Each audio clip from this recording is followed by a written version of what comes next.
Mais bien sûr que vous pouvez prendre la parole, Monsieur Turc, allez-y. Merci, Monsieur le maire, mes chers collègues du conseil municipal. À l'image de la vie politique qui anime notre chère et belle cité phocéenne depuis maintenant 7 mois, le désormais fameux protocole d'encadrement du droit de grève aura lui aussi connu de nombreux rebondissements jusqu'à sa dernière mouture, lui donnant un statut expérimental soumis à évaluation, pouvant donc réserver encore bien des surprises, hélas, aux différents acteurs de la vie éducative les prochains mois.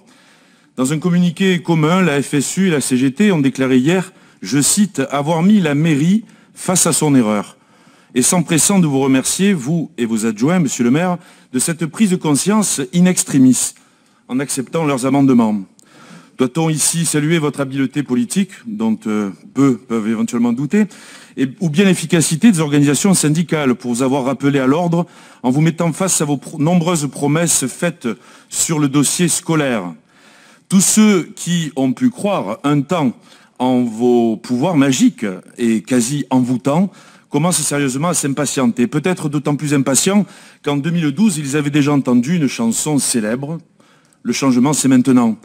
Une fois encore, l'arbre peut-il cacher la forêt? Vous gardez bien de reconnaître que cet accord, si tant est qu'il apporte des améliorations immédiates et pérennes, aurait pu gagner plus d'1 mois s'il avait été adopté au conseil municipal du 21 décembre. Si votre majorité n'avait pas été trop occupée, à l'approche des fêtes de Noël, à se réorganiser pour enfin montrer son vrai visage. Ceci aurait évité bien des souffrances inutiles pour bon nombre de nos concitoyens, les minots, leurs parents, agents du service public, en particulier dans le 13-14.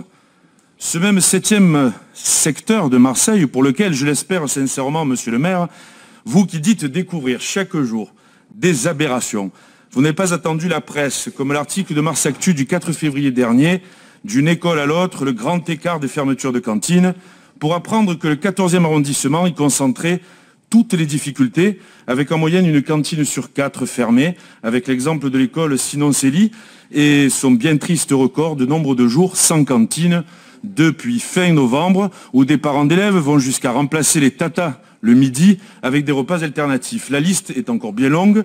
Nous en faisions état le 23 novembre dernier notamment. 7 mois après votre installation, après son installation, le printemps marseillais semble encore attendre son hirondelle. Et contrairement à ce que vous pensez, monsieur le maire, il n'est pas nécessaire, comme vous l'avez gentiment posté hier sur votre page Facebook, relayée par la Provence, de nous inviter à nous rendre sur le terrain. Nous y sommes déjà. Nos élus du groupe Une Volonté pour Marseille mesurent en effet chaque jour la détresse et la colère des principaux acteurs qui font le quotidien des écoles. Nos élus savent par exemple déjà que certains parents ont hélas fini par perdre leur emploi. Quand votre adjointe, Madame Olivia Fortin, aime à penser, à faire croire peut-être, qu'assurer aux parents de pouvoir travailler serait une valeur entièrement de gauche. Qu'avez-vous prévu pour eux? Les intégrer à votre recrutement massif pour les écoles? Monsieur le maire, nos élus mesurent eux aussi chaque jour les aberrations de votre gestion, qui ne tient pas compte de nos remontées de terrain, nous, élus d'opposition, des alertes émises par les mairies de secteur.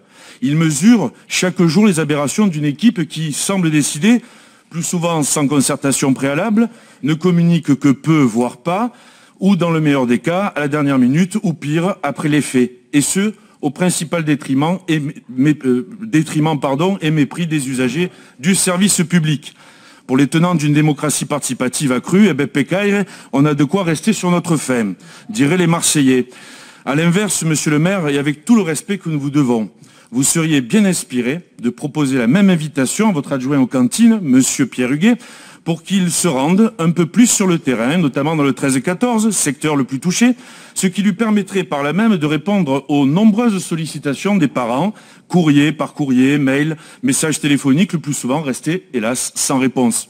Puisse-t-il suivre au moins ce conseil d'un élu, comme lui, issu de cette fameuse société civile, dont beaucoup se targuent, pour ne pas dire se gargarisent, ce, faute d'accepter de prétendues leçons données par des membres de l'ancienne mandature, en répétant à l'envi ce véritable tube de votre majorité, c'est pas notre faute, c'est la leur. La leur, comprenez l'ancienne majorité, le Covid, l'État et le trône de l'air de la Lune, comme c'est distingué à Marseille.